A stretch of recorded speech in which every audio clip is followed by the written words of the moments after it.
Հարկ ներդեհին փոփոխվող աշխարհում ավելի շուտ չնայած աշխարհում է իսկապես փոփոխություններ են մտնում, բայց ոչ միայն քաղաքական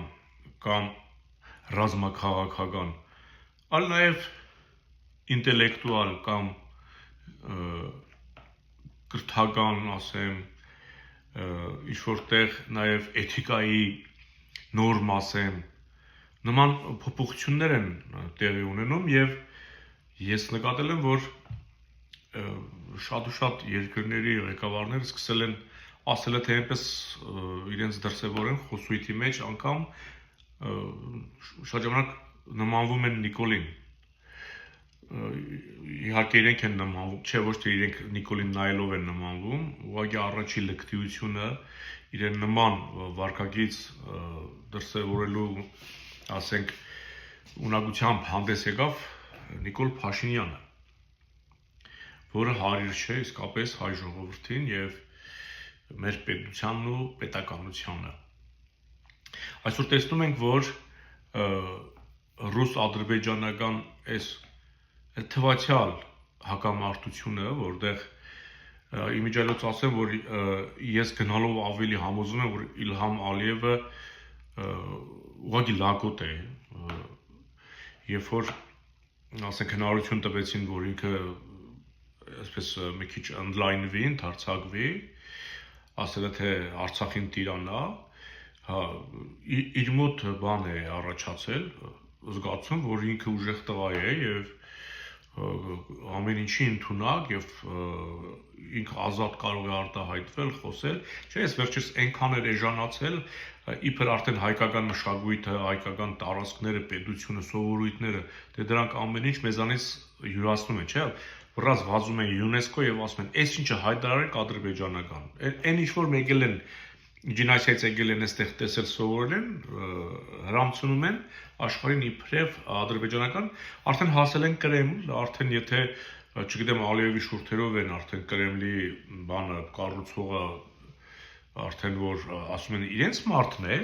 չնայած եթե իրենք հաջողվի հայկական ամեն ինչ է յուրացնել, աշխարհում ամենտեղ հայկական ամեն ինչ կա, եթե իրենք դառնան մեր մշակույթի կրողը, մեր ճարտարապետության, մեր ամեն ինչի գիտության, հազարամյակների, իրենք ազատ կարող են ամենտեղ իրենց ներդրման մասին խոսել, բայց դա իրենք չեն, դա մենք ենք, բայց երբ խոսում եք Կրեմլից արդեն եւ այնտեղից էլ նույն մակարդակի պատասխանում են, օրինակ Մեդվեդևն ասում է, ես ադրբեջանցիներին շատ են սիրում, որովհետեւ ես շուկայում իրենցից եմ լոլիկ գնում։ Այսինքն նա էլ այնտեղից հասկացնում է, որ դուք ընդամենը վաճառական, այն էլ մանր վաճառական եք, լոլիկ վաճառող եք, էլի, դուք չէիք կարող Կրեմլը կառուցել։ Այս մակարդակի արդեն հարաբերությունների մեջ են հայտնվել, լարում է առաջանում, այնտեղ սրանք են ռուսներին բռնում, ռուսները սրանց են բռնում Ադրբեջանում։ Հա, իմիջիայլոց ուղղակի ընդհատեմ խոսքս, լուրջ չվերաբերվեք։ Ռուս-թուրքական հակամարտությանը սրանք անգամ կարող է իսկապես իրար աշկոբաշկ չունեն տեսնելու, բայց սրանց ընդհանուր հանցանքը սրանց միավորված է պահելու, անկախ ամեն ինչից։ Մի բան եթե վերաբերվում է հային ու Հայաստանին, սրանք իրենք կարող է իրար փոր թափեն, բայց երբ որ հայկական հարց առաջ է գալիս, իրենք միավորվում են, որտեվ մենք տեսել ենք ռուս դեսպանի գնդակահարություն, ռուսական ինքնաթիռի խոցել, ռուսական ուղղաթիռի խոցել, միևնույն է, սրանք իրար հետ չեն գժտվում։ Ընթացքում կարող է այս բանը հատուկ պուտինականները Քոչարյանը, չգիտեմ, Ռոբասերժա, Եսիմինչա, չէ, կամ Ծառուկյան Գագիկի այդ նառամառաները այս վերջերս ակտիվացել են։ Իմիջիայլոց նառան այնքան է ակտիվացել, արդեն Նիկոլի խոսույթն է օգտագործում Ֆրանսիայի նախագահի հետ կապված լսեցի, ձեռքով էլ ցույց է տալիս։ Շատ վատ է, որ Նիկոլին ընդօրինակում են։ Եվ որ բևեռ իշխանության պետական պաշտոնյան եւ ընդհանրապես բացառապես խորհրդարանում հայհոյանք չի լսվելու։ Պետք է ամեն ինչ տեղի ունենա հայերենով, գրական հայերենով եւ ցենզուրայի եւ էթիկայի շրջանակներում, որպեսզի սերունդը հասկանա պետական այրը ով է։ Այսա պետք է արվի, երբ որ իհարկե ռուս-թուրքական դաշինքի ասենք նառանները կամ չգիտեմ դաշնակները, չգիտեմ ովքեր հանրապետականները չգան եւ իրար ձեռքերով կամ շուրթերով սեռական բնույթի ժեստերով իրար հետ չխոսեն։ Ես ուզում եմ ասեմ, որ հանգարց կարող է էլի մի օր իսկապես սրանց մոտ ռուս-թուրքական լարում առաջանա կամ ռուս-ադրբեջանական, մենք այդ կռվին չենք խառնվելու։ Մենք երբ խառնվեցինք այդ կռվին, կարող է մարդիկ ասենք, ահա տեսակ ռուսներն արդեն թուրքերի հետ գնանք ռուսի հետ, թուրքին տեսնեն, հենց մենք խառնվենք, ռուսներն ու թուրքերը միավորվելու են, որովհետև իրենք մեր հանդեպ են հանցագործություն կատարել։ Ասենք Ռոբերտը, Սերժիկը, չգիտեմ, այդ նառամառանները, դաշնակները կարող ասեն, այս ինչ լավ է, ժողովրդին հավաքեն, գնանք թուրքերի հետ, էս բան ռուսների կողքին բան, հենց հայը գնաց այդ կռվին խառնվեց, իմացեք, իրենք միավորվել են շուրգան մեր դեմ։ Սա ռուս-թուրքական դաշինքը հակահայկական է։ Մնացած տեղերում իրանք իրար հետ լավ չեն։ Մենակ հայկական հարցում են իրար հետ լավ։ Այսինքն Հայաստանը ոչնչացնելու հարցում չգայթակղվել այս երևույթին։ Եվ խոսքը շարունակելով, չեմ ուզում անդառնալ Նիկոլի անմակարդակ Նիկոլի եւ իր կնոջ եւ իր թիմի, որոնք սիրում են շոուի մակարդակի պահել ամեն ինչ, այս ծանր ճգնաժամի պայմաններում Հայաստանը դարձրել են ծաղրուծանակի առարգա, արդեն տարբեր երկրների հեռուստատեսությամբ խոսվում է Նիկոլի լեքսիկոնի մասին։ Ես սրա մասին չեմ ուզում շեշտել, ես ուզում եմ խոսել այդ Ալիևի մանգամիտ այդ կարգի ապուշ լինելու մեջ, որ երբ որ մանկապիղծ Պուտինը գնաց այնտեղ երկու ծնգով, այսպես չոքեց Հեյդարների, Ալիևների գերեզմանի մոտ, այս Իլհամի թվաց, թե ինքը Չինգիզ խանն է եւ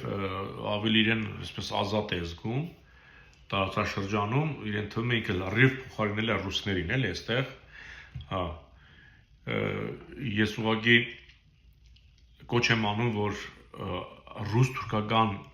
այս տանդեմին հակադրվող քաղաքական ուժին օգնեք ժողովուրդ, հավատացեք, եթե իսկապես ազգային ժողովրդական բևեռ գա իշխանության, այդ Լակոտ Ալիևի այս մանկապիղծ Պուտինի եւ չգիտեմ Թուրքիայի խնդիրները հեշտ կլուծվի, որովհետեւ ազգային ժողովրդական բևեռը իրական դաշնակիցների հետ սկսելու է զբաղվել, փոխհարաբերություններ զարգացնել, ռազմաարդյունաբերություն զարգացնել Հայաստանի տարածքում, որ սրանից նրանց շատ զենք չկնենք եւ թշնամիների համար դառնալ սարսափ, պահելով էթիկայի կանոնները, կրթության բարձր որակը եւ գիտության։ Հայաստանում գիտությունը ոտնահարված է։ Ցանկացած երկրում իրենց բյուջեից մոտ 3-4% հատկացում է տեղի ունենում գիտությանը։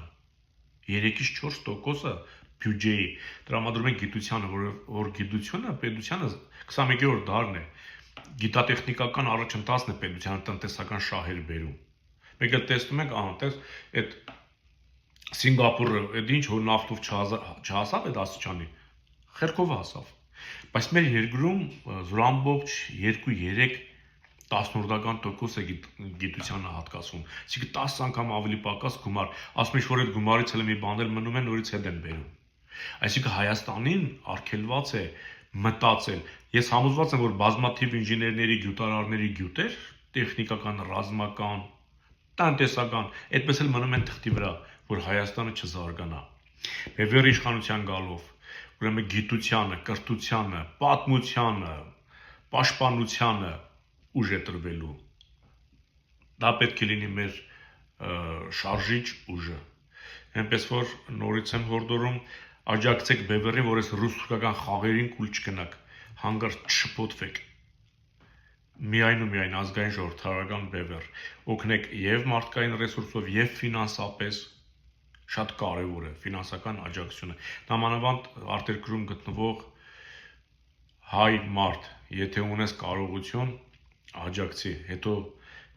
գլխիդ տալու ես անկեղծ եմ ասում։ Մնաք խաղաղությամբ։